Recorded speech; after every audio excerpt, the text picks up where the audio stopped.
The council chamber was massive. It floated in space, a structure built by species so old that most races had forgotten their names. Inside, representatives from 200 worlds sat in their designated areas, some breath oxygen, others methane, some were covered in fur, others in scales or metal-like skin. But today they all watched the same thing. Commander Zethor stood in the center speaking area. He was Cravathi, which meant he stood nearly 3 m tall. His forearms were crossed over his armored chest. His species had conquered 12 star systems in the last 200 years. They were proud of this fact, very proud. The Cravathi Empire demands the territory known as Sector 7, Zethor announced. His voice was deep and confident. The humans have 3 colonies there. We need those worlds for our expansion. They are wasted on such a weak species.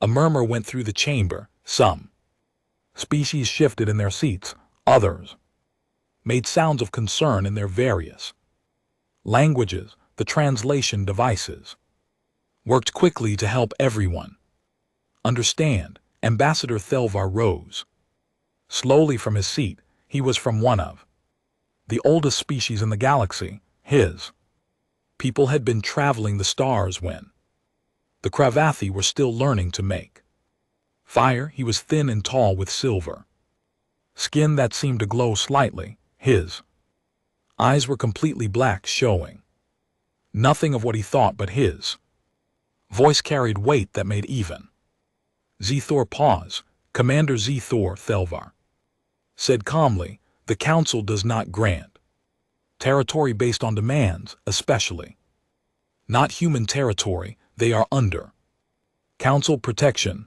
Zethor laughed. It was a harsh sound that echoed in the chamber. Protection from what? We have studied the humans. They have no natural weapons. Their bodies are weak. They need clothing to survive most climates. Their technology is average at best. Their military is small compared to ours. He gestured broadly with one of his forearms. Why does the Council protect such a species so carefully? What makes them special? Delvar's expression did not change. You have studied their biology. You have studied their technology, but you have not studied their history. History? Zethor's tone was mocking. Now what does history matter? We live in the present. History, Belvar continued, is how you understand a species. Humans come from what we classify as a Class 12 death world. Do you know what that means? Zethor waved a hand dismissively. It means their home planet is dangerous. Many species come from difficult worlds. Earth is not just difficult. Another council member spoke up. This was Ambassador Ural, whose species valued caution above all else. It has weather that can destroy cities, animals that hunt in packs and alone, diseases that evolve faster than most species can track, gravity that would crush many races here, and humans survived all of it with no natural armor, no venom, no enhanced strength. They survived by being clever. Zethor said, that does not make them dangerous to us. Thelvar stepped forward slightly. The lighting in the chamber seemed to focus on him. Commander, I will be very clear. Humanity is under council protection for a reason. They are a death world species. They do not break when pressured. They adapt. They learn. They endure. If you attack them, you attack alone. The council will not help you. The council will not intervene. Zethor looked around the chamber. Many species were nodding in agreement with Thelvar. This annoyed him greatly. The council overprotects them because they are your pet project. You guide them like Children, but they are adults now, and they take up space that stronger species need. We protect them, Delvar said, and his voice carried something that might have been sadness, because we know what happens when someone makes them angry. We have seen it in their own history. They have fought wars against themselves that lasted generations. They have created weapons that could destroy their own planet, and yet they survive.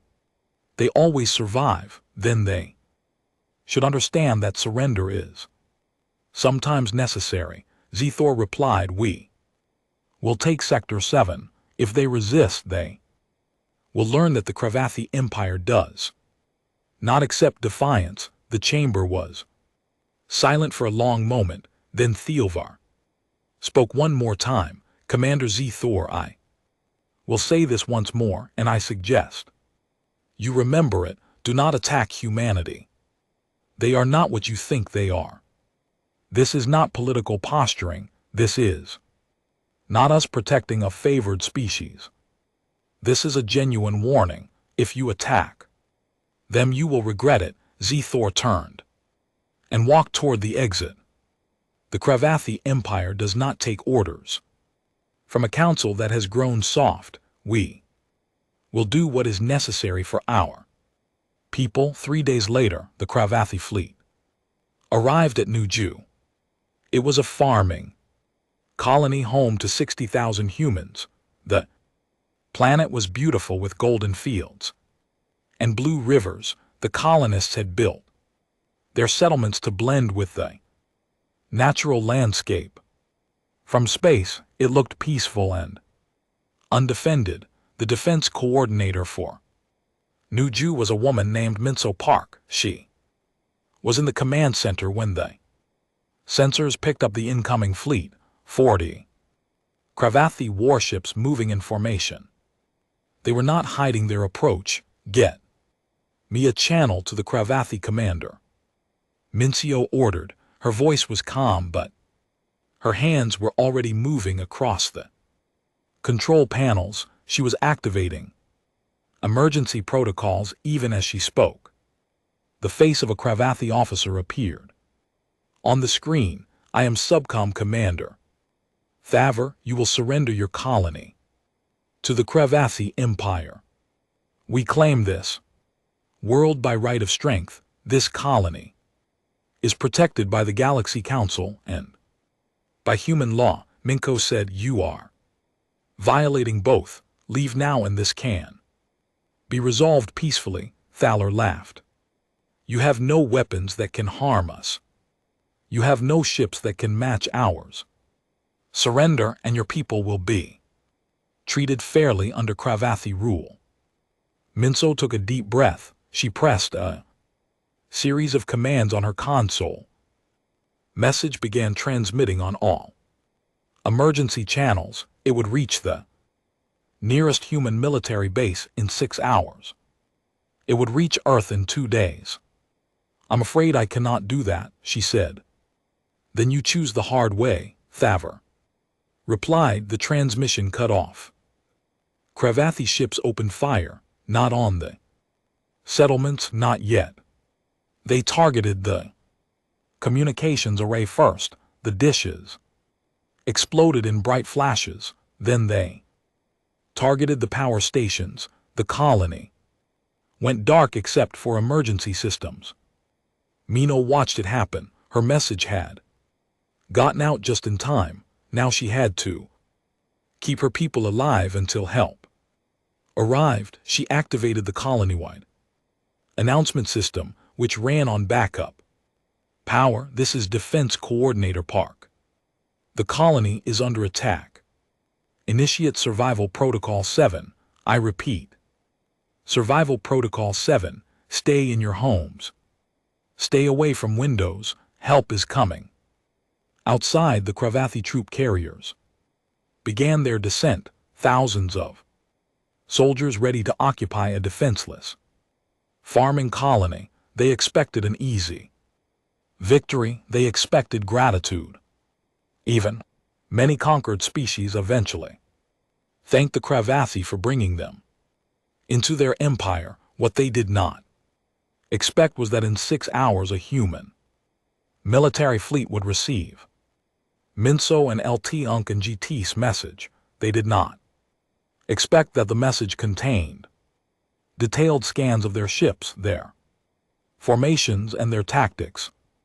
They did not expect that every human who heard about the attack would remember it, and they definitely did not expect that the Galaxy Council's warning had been completely serious. The Cravathi had just made a terrible mistake. They simply did not know it yet. The Cravathi soldiers landed in the main settlement of New Ju 3 hours after the bombardment. They marched through the streets in perfect formation, weapons ready, but there was no one to fight. The streets were empty. Doors were closed, windows were shuttered. Subcommander Thaver stood in what the humans called the town square. It was a circular area with gardens and benches where people could gather. Now, it was just him and his soldiers. He activated his translation device and spoke loudly. People of New Ju, the Cravathi Empire now controls this colony. You will cooperate with us. In return, you will be treated fairly. You will continue your work. You will supply food to our ships. Resist, and there will be consequences. Silence. Not a single human appeared. This confused Thavor. When they conquered other species, there was usually crying or anger or at least questions, but humans just disappeared into their homes and stayed quiet. He sent soldiers door to count the population and explain the new rules. The first team returned an hour later. Sir, the humans say they understand. One soldier reported. They seem calm, almost too calm. Good. Thavor said, fear makes them obedient. But the soldier looked uncertain. Sir, I do not think they are afraid. They look at us like they are waiting for something. The next day problems began. Small problems. At first the water treatment facility stopped working. When Cravathi engineers examined it, they found that key components had been removed, not broken or destroyed, just gone. Then the farming equipment started failing. Tractors would not start, irrigation systems leaked, harvesting machines made strange noises and shut down. Every single piece of equipment had some issue. Thavor ordered humans to fix the problems. They tried, or at least they seemed to try, but repairs took a long time. Parts were missing, tools could not be found, workers showed up late or sometimes not at all. When questioned, they always had reasonable explanations.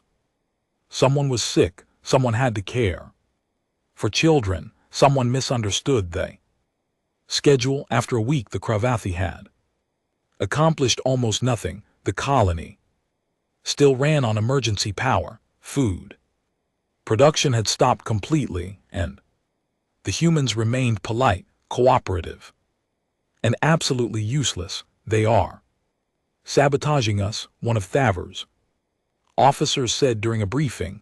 I know that, Thavor snapped, but we have found no proof. They just work very slowly and badly.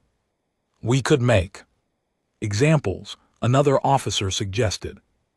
Punish a few to motivate the others. Theor considered this, but Commander Zthor had been clear. This was meant to be a peaceful occupation.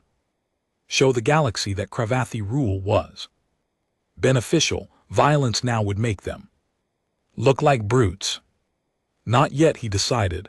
Give them more time to accept the situation. Meanwhile, 6 light years away, Captain Jahan Kang stood on the bridge of the UHSF Resolute. The Resolute was a heavy cruiser built for long missions and hard fights. It was not the newest ship in The fleet, but it was reliable. And right now, Captain Kang was reading Mineo Park's distress signal for the fifth time they attacked a farming colony, his first officer said quietly. The first officer was a woman named Sarah Chen. She had served with Kang for 8 years. 60,000 civilians.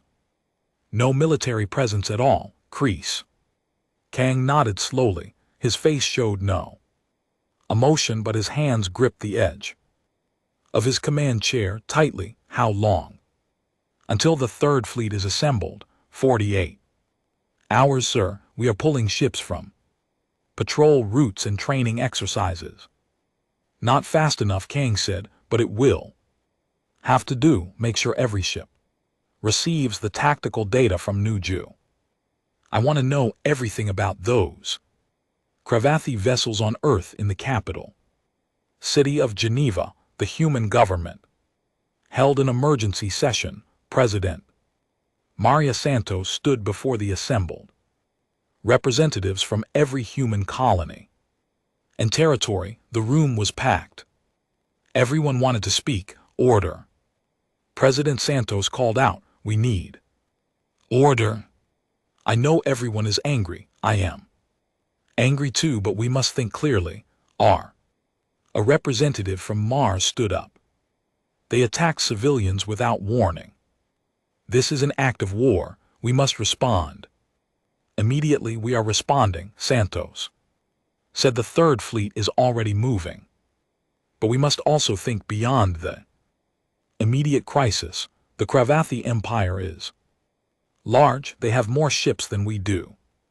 This will not be a short conflict. Then we fight a long conflict." Another representative said. This one was from Titan. "They need to learn that humans do not surrender our people." Ambassador Yuki Tanaka, who represented humanity, the Galaxy Council, spoke up. "I have received communication from Ambassador Thelvar. The Council held an emergency session 6 hours ago.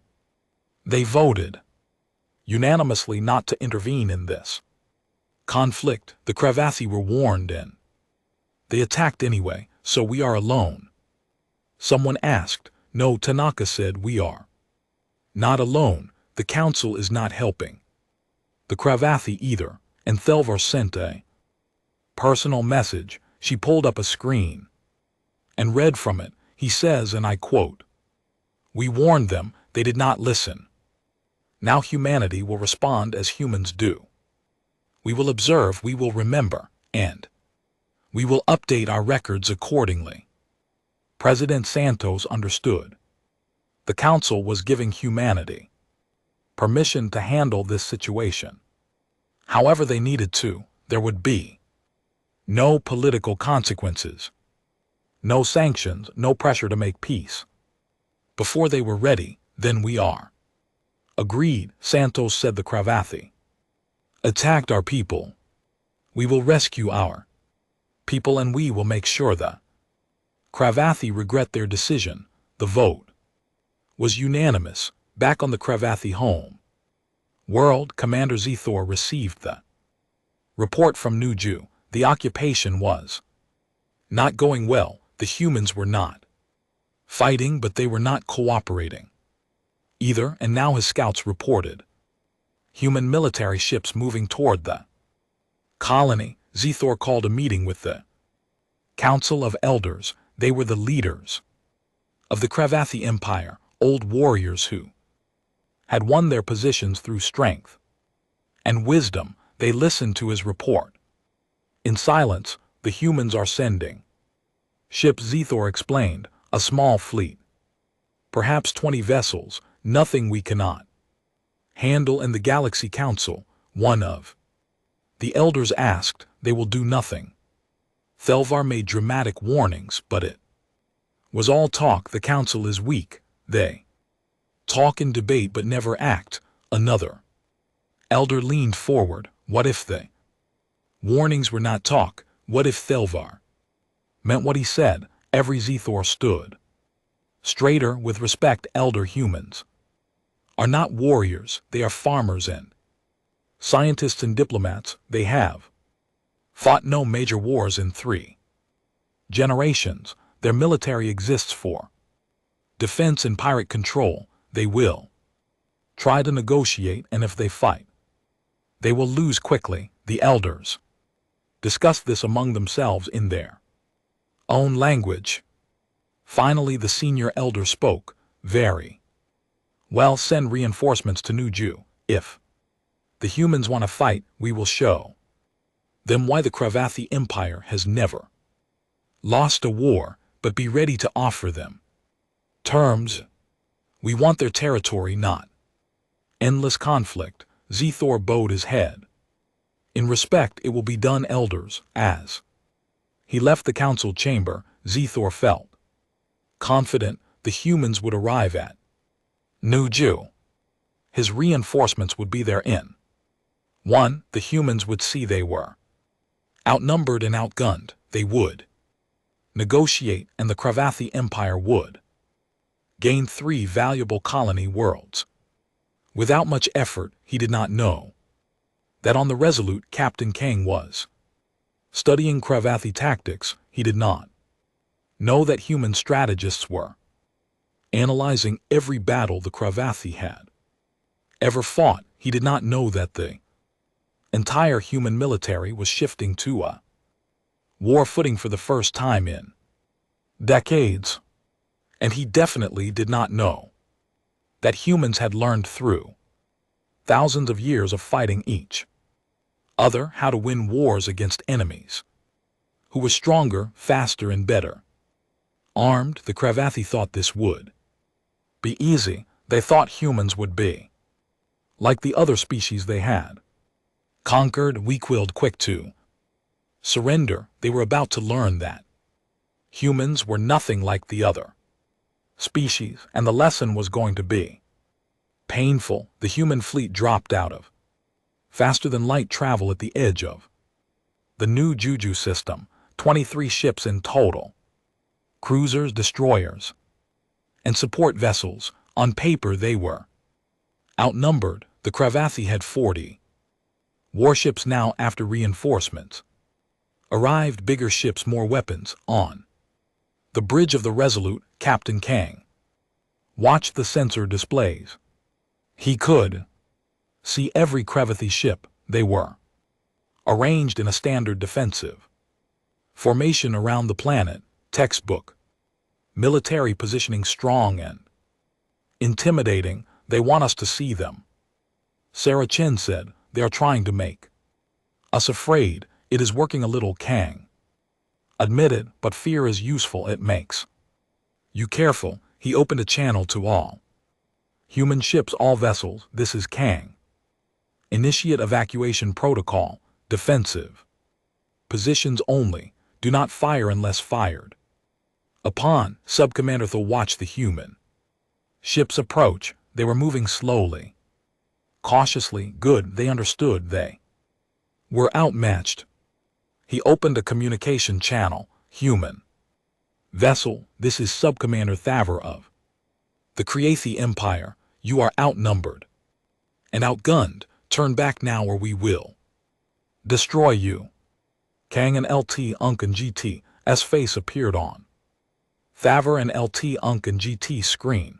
The human looked calm, almost tired. Subcommander, we are here to evacuate our civilians. Allow us to do so, and we will discuss terms afterward. Right? Thaler was surprised. The human was not demanding surrender or making threats. He was asking permission. This seemed weak. You want to abandon your colony. We want our people safe. Kang said simply, let us take them, and no one needs to die today. Thaler considered this. He sent a quick message to Commander Zethor, who was now in the system aboard his flagship. The reply came back quickly. Let them evacuate. It shows weakness. Once their people are safe, they will have nothing to fight for. Very well. Thaver said, you may approach the planet, but if any ship powers weapons, We will fire on all of you, understood? Kang said. The human fleet moved into orbit. Transport ships descended to the surface, and this was when Thavor began to understand something was wrong. The Cravathi started targeting the transports with weapon locks, standard intimidation. But the human warships immediately move to block the targeting solutions. They put themselves between the transports and the Cravathi guns. They are shielding their transports with military vessels. One of Thavor's officers said they sacrifice tactical advantage to protect civilians. It is foolish, replied, but he felt uncertain. Why would military ships risk themselves for non-combatants? It made no strategic sense. On the surface, Minso Park stood in the town square as the first human transport landed. Marines came out first, weapons ready, scanning for threats, then civilian evacuation teams. They were efficient and organized. A young Marine approached her. Ma'am, we need to get you on the first transport. Command wants you. Debriefed immediately. Mio shook her head. I leave with the last group. Not before. Ma'am, that's not. Those are my people, Moso said firmly. I stay until they are all safe. The Marine looked at her for a moment, then nodded. Yes, ma'am, we will keep you safe. Evacuation took 14 hours. The Cravathi watched but did not interfere. They saw thousands of humans boarding transports, leaving their homes behind, leaving their colony behind. Commander Zethor sent a message to the elders. The humans are retreating. The colony is ours. Victory achieved with minimal conflict. But when the last transport lifted off, when the last civilian was in orbit, something changed. Captain Kang appeared on every Cravathi screen simultaneously. Every ship, every communication device on the planet's surface. Attention, Cravathi forces, all civilians are now clear. You have 15 minutes to evacuate Nuju. After that we will retake our colony. Thavor laughed. You have no civilians to protect now. Kang's expression did not change. You attacked our people without warning. You occupied our colony. You ignored the Galaxy Council's protection. We gave you a chance to leave. Now we give you 15 minutes. The transmission ended. Zethor, aboard his flagship, was not worried. All ships battle formation. When the humans attack, destroy them quickly. Minimize damage to the colony infrastructure. We will need it. 14 minutes passed. The human fleet remained in position, not moving, not powering weapons, just waiting. Then the 15 minutes ended. Human fleet did not charge forward. They did not fire missiles or energy weapons. Instead, they split into 3 groups and accelerated in different directions. Faster than the Cravathi expected. The ships moved with precision, like they had practiced this exact maneuver 1,000 times. They are running, one of Thavor's officers shouted. No, Thavor said slowly, they are not running, they are moving to attack positions. But which positions? That was when the first Cravathi supply ship exploded. It was at the edge of the system, far from the main battle. A human stealth ship had been waiting there. Hidden, silent, patient. They have stealth ships. Zethor could not believe it. Their sensors had not detected anything. Then 3 more supply ships went dark, not destroyed, just disabled. Engines dead, communications cut.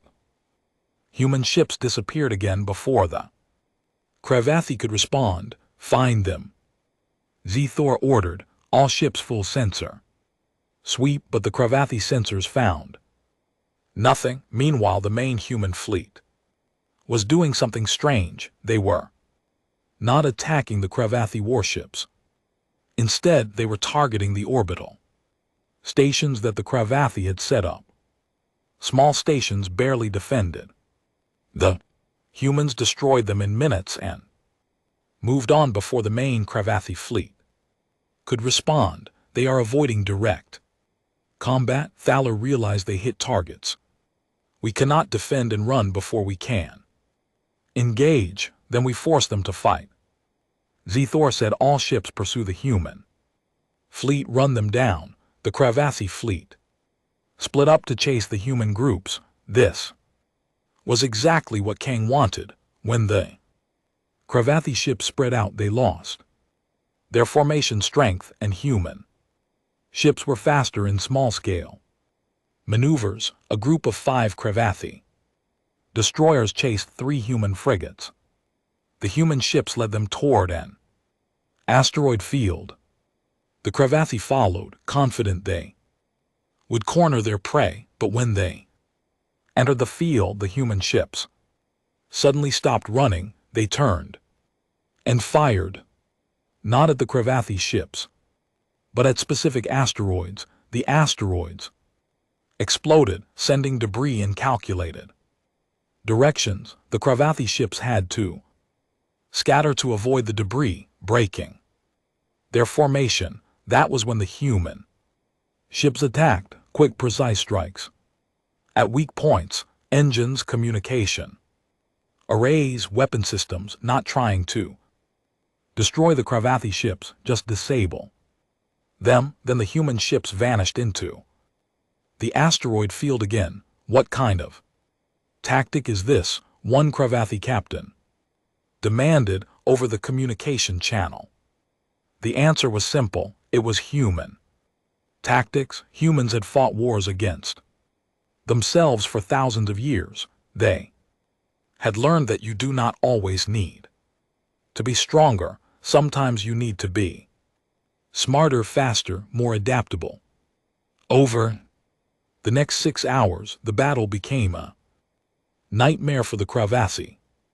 Their ships were faster in straight lines but slower in turns. Their weapons were more powerful but less accurate at close range. Their formations were strong but required coordination, and the humans attacked every weakness. Stealth ships hit supply lines. Fast ships drew Cravathi vessels into traps.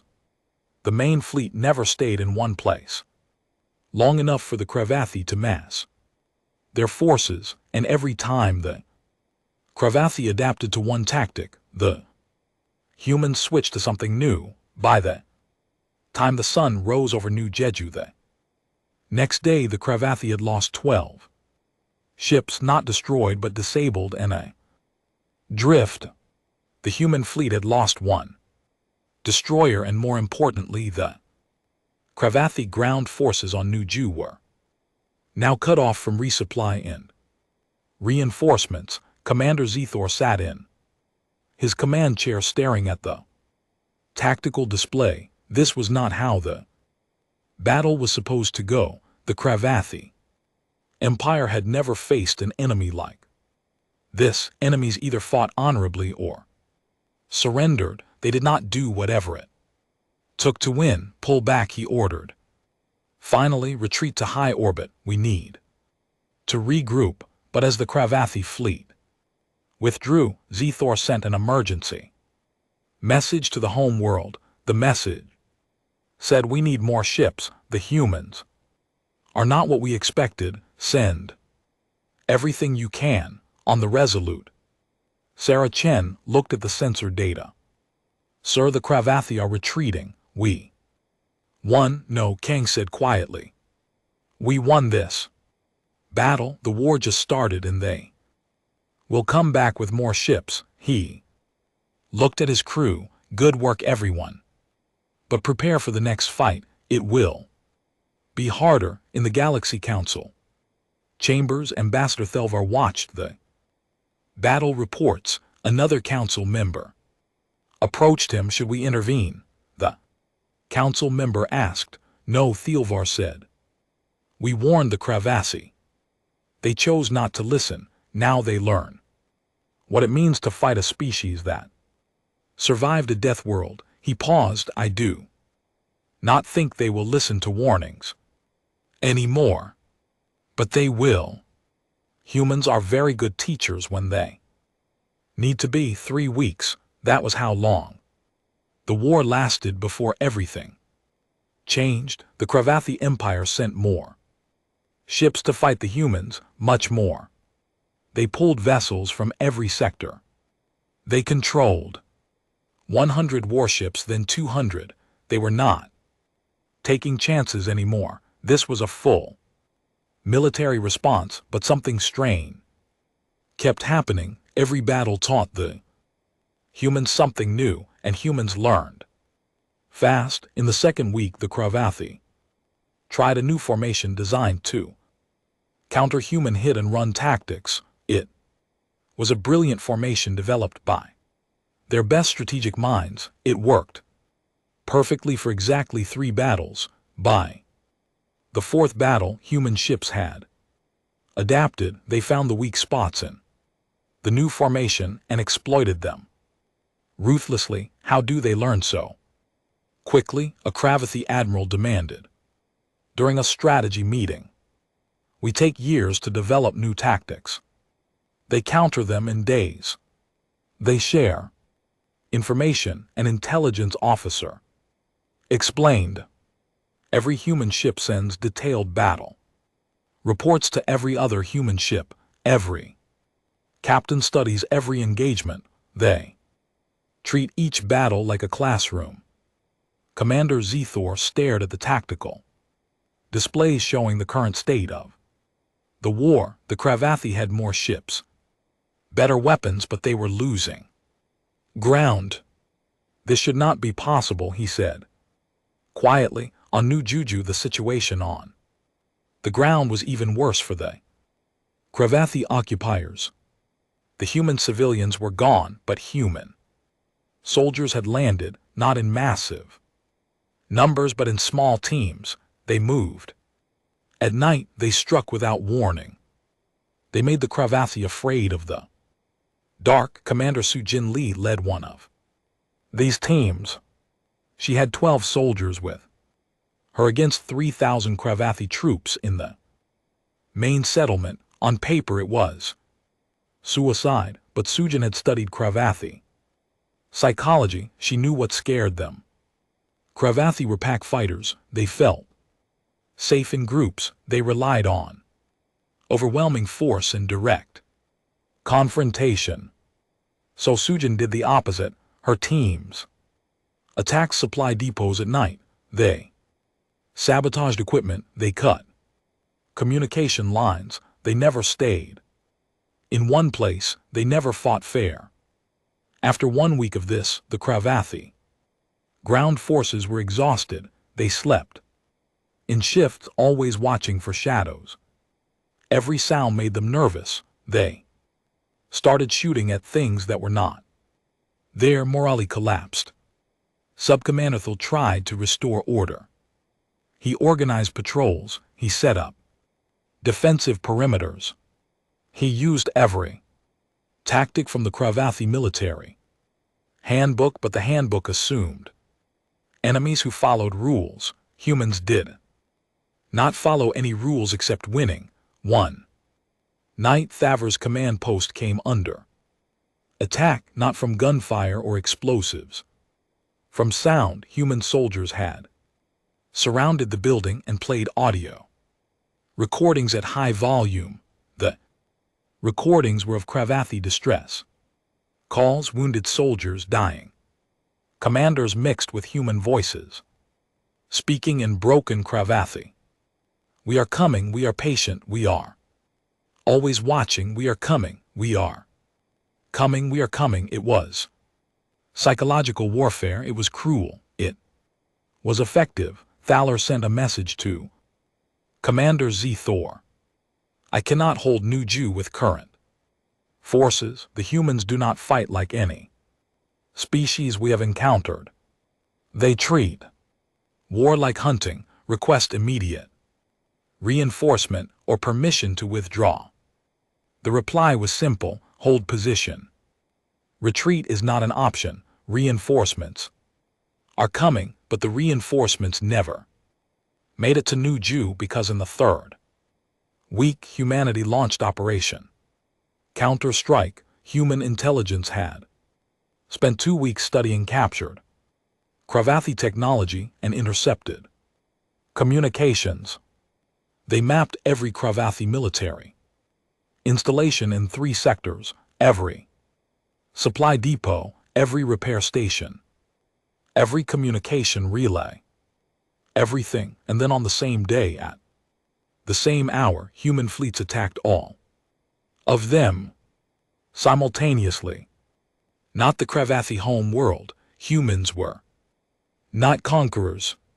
They did not want Cravathi territory, but they wanted the Cravathi military eliminated as a threat, so they went after the infrastructure that made the Cravathi military possible. The operation required coordination across dozens of human fleets. It required precise timing. It required taking enormous risks. But humans had been planning this operation from the moment the war started. Every battle had been gathering information. Every engagement had been preparation for this moment. At the Cravathi Military Command Center on their home world, alarms blared from every console. Reports flooded in from across their empire. Human ships here, human ships there, stations going dark, supply convoys under attack, communication networks failing. The Council of Elders was summoned. Immediately, they gathered in their war room, a chamber where they had celebrated countless victories. Now they watched their military fall apart on the tactical displays. How many ships do the humans have? One elder demanded. We estimate 70 to 90 combat vessels, an admiral replied. But they are striking at locations we thought were too distant for them to reach. They must have been positioning ships for weeks, and our forces scattered chasing human fleets across multiple systems. We have more ships, but they are not where we need them. The senior elder stood slowly. He was old even for a Cravathi. He had led the empire through 3 successful wars, but he had never seen anything like this. How long can our military function without the installations they are targeting? Go. The admiral hesitated. Days perhaps, without repair stations. Damaged ships cannot be fixed without supply depots. Ships run out of fuel and ammunition without communication relays. We cannot coordinate fleet movements. Days, the elder repeated. Humans have been at war with us for 3 weeks, and in 3 weeks they have learned enough to dismantle a military that took us 2 centuries to build. Another elder spoke up. We still have the advantage in numbers if we recall all ships and defend our core territories. No, the senior elder interrupted. Look at what they have done. They do not want our territory. They want us broken. Unable to threaten them again, he turned to Commander Zethor, who stood silently in the corner. You told us humans were weak, that they would negotiate or surrender quickly. Zethor had no answer. Everything he believed about humans had been wrong. Ambassador Thelvar tried to warn us. The elder continued. He said, humans do not break, they adapt. He said they are dangerous. The elder's forearms spread wide in a gesture of resignation. We did not listen, and now we pay the price. When pedos dues, when pedo dues, when pedo dues. We did not listen. Be cross life on the bridge of the Resolute. Captain Kang. Watched the operation unfold. So far everything was going according to plan. Human losses were minimal. Cravathi military capability was dropping by the hour. Sarah Chen approached him. Sir, we are receiving a transmission. It is from the Cravathi home world. They want to discuss terms. Kang nodded slowly. Already I thought they would fight. Longer, they understand what we are doing, Sarah said. Every hour they wait, they lose more infrastructure.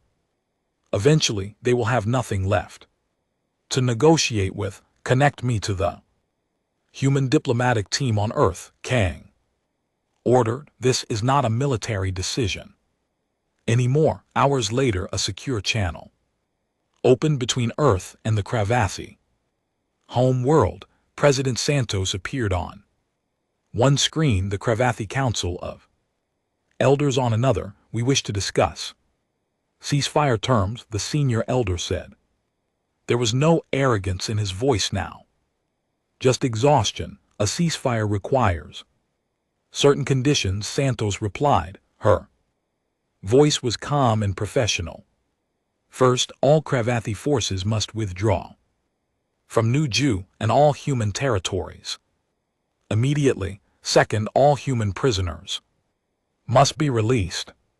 Third, the Cravathi Empire must pay reparations for damages caused to our colony. And if we agree to these terms, the elder asked, then we stop attacking your military installations. We return to our own space and we never speak of this again. The elder was quiet for a moment. You could destroy us completely. Why offer mercy? Rude.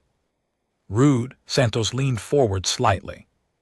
Because we are not conquerors. We did not start this war. We do not want your territory or your resources. We want to be left alone. But if you ever threaten our people again, this mercy will not be offered a second time. The message was clear. Humans were showing restraint now, but that restraint was a choice, not a weakness. We accept your terms, the elder said finally.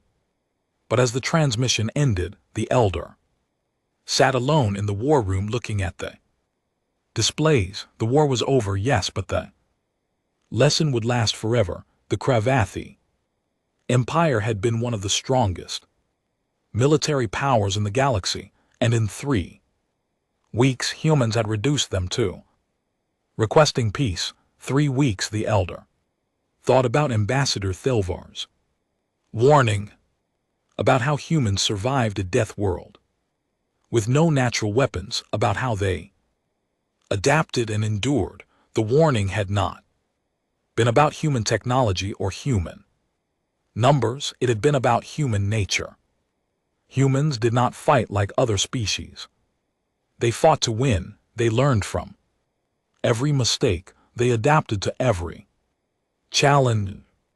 And most importantly, they did not stop until the threat was eliminated. The Cravathi had learned this lesson, but the price had been their military, their pride, and their reputation. The elder wondered if any other species in the galaxy would make the same mistake. He hoped not, because now everyone would know what happens when you ignore the galaxy Council's warning about humanity. The peace conference took place on a neutral station orbiting a lifeless moon. No weapons were allowed, no military personnel except for small security details, just diplomats, translators, and witnesses from the Galaxy Council. Ambassador Thilvar attended, not as a mediator but as an observer. He sat in the back of the room watching as President Santos and the Cravathi Council of Elders signed the formal peace agreement. His expression, as always, revealed nothing, but inside he felt something close to sadness. Terms were clear. The Cravathi Empire would withdraw from all human Territories, they would release all. Prisoners without exception, they would. Pay reparations totaling $5 billion.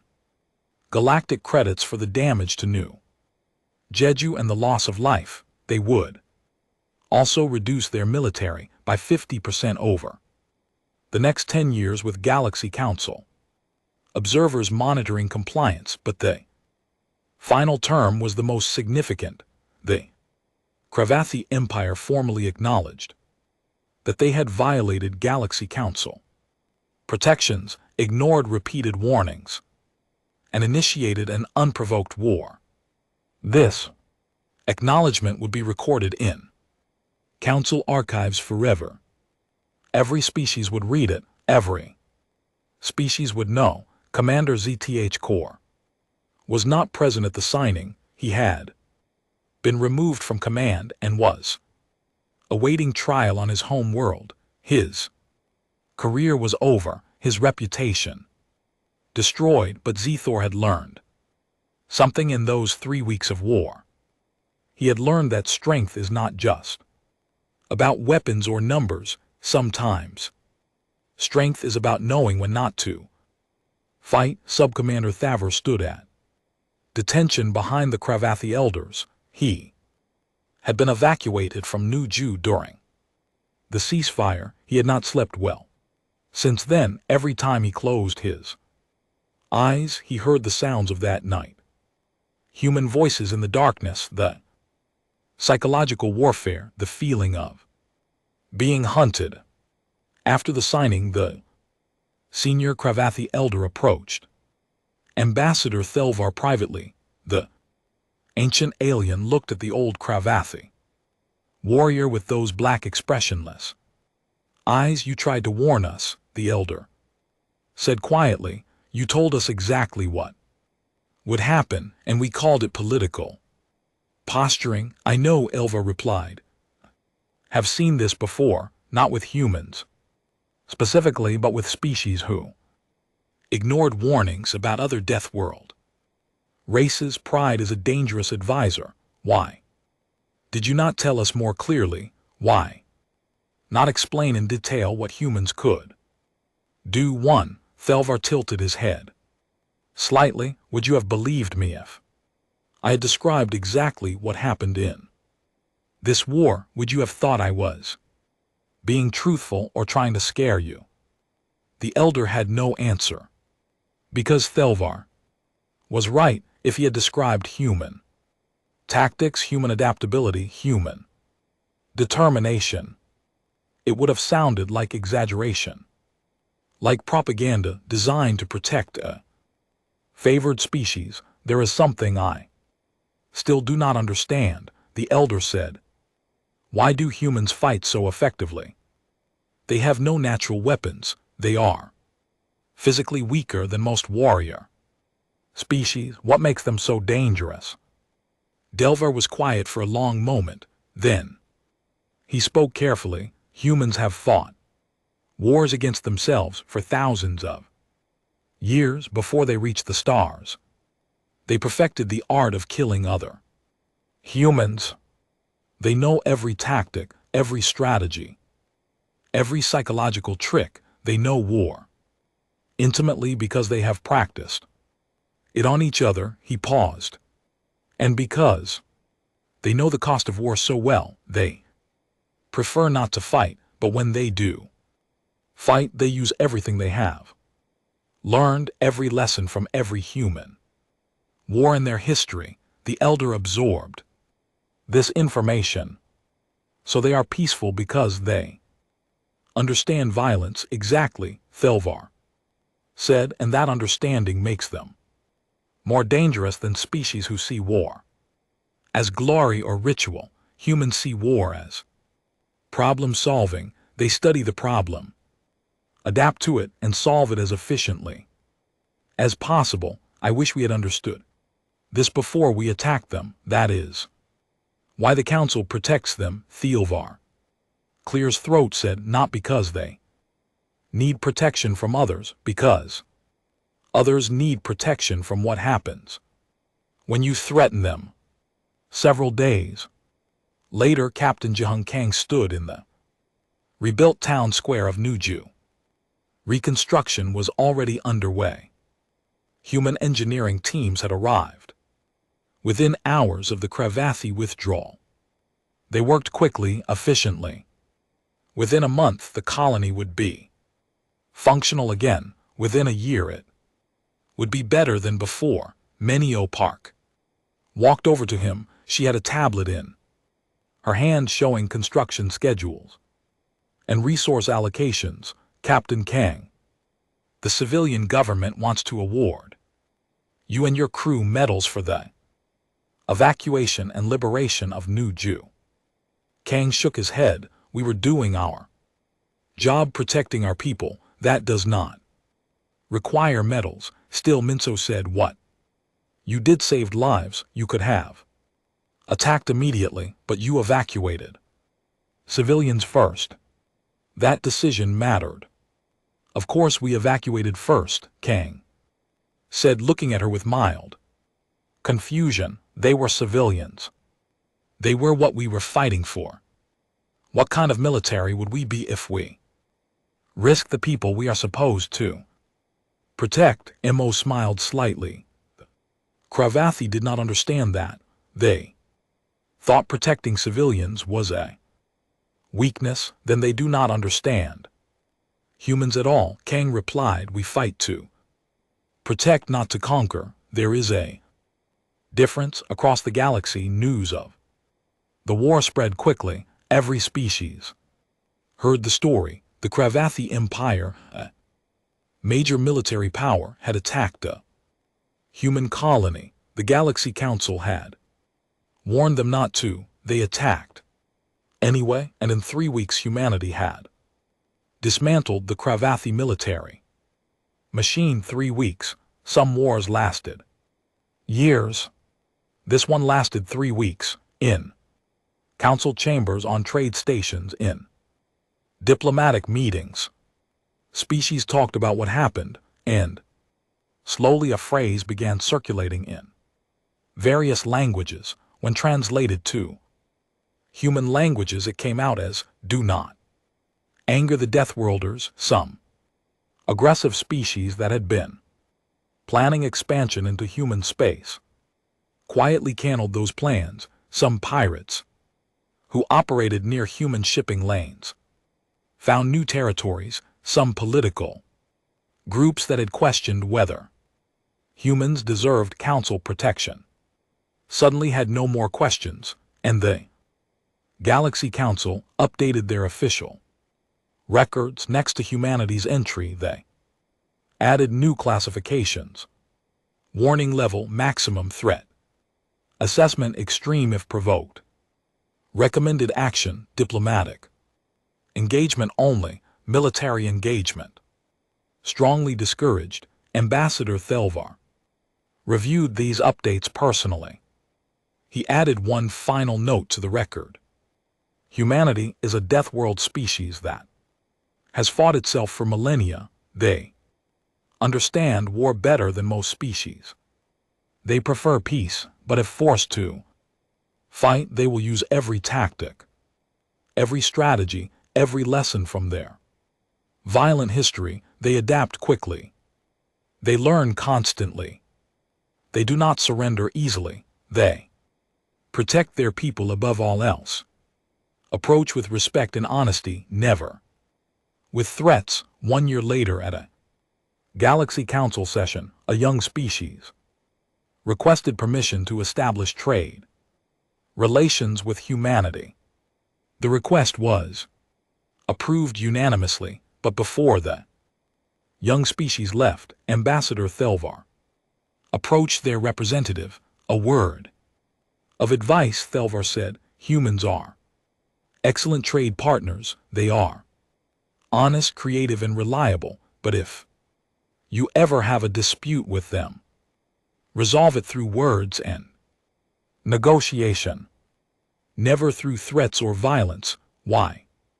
The young representative asked. Are humans really as dangerous as the stories say? Thelvar gestured to a data pad showing the historical record of the Cravathi War, this is not a story, this is what happens when someone ignores warnings about humanity. The Cravathi were a powerful empire, now they are a diminished power that will take generations to recover. And the humans did this not because they wanted to, but because they had no choice. Representative read the report, eyes widening. 3 weeks, 3 weeks, Thelvar confirmed. Remember this when you negotiate with them, treat them with respect, honor your agreements, and never, ever make them feel threatened on Earth. In a small apartment in Seoul, Mino Park sat with her family. She had returned from New Jew for a brief visit before going back to resume her duties as defense coordinator. Her daughter, who was 7 years old, asked her about the war. Mom, why did the aliens attack us? Mo thought about how to answer. They thought we were weak. They thought we would not fight back, but we did fight back. Yes, we did what we had to do to protect our people. Are the aliens sorry they attacked us? Mo smiled sadly. I think so, honey. I think they are very sorry. Her daughter was quiet for a moment. Will other aliens try to attack us? I do not think so, Mia clears throat said, because now they all know what happens when you attack humans. We do not start fights, but we finish them. This was the lesson that spread across the galaxy. Humanity was not aggressive. They did not seek conquest. They preferred trade, diplomacy, and peaceful cooperation. But if you threatened them, if you attacked their people, if you ignored the warnings about what they could do, then you would learn. You would learn that humans came from a world that tried to kill them every day. You would learn that they survived through adaptation and determination. You would learn that they had fought wars against themselves and knew every trick, every tactic, every strategy. You would learn that they protected their own above everything else. You would learn that they did not break easily. You would learn that they remembered every lesson from every fight, and most importantly, you would learn that when the Galaxy Council warned you about something, they were not making political statements. They were trying to help you avoid a terrible mistake. The Cravathi had learned this lesson. They had paid for it with their military strength, their reputation, and their pride. The lesson had cost them everything. And now, across the galaxy, every species knew one simple truth. Do not ignore the Galaxy Council's warning about humanity, because if you do, humanity will make you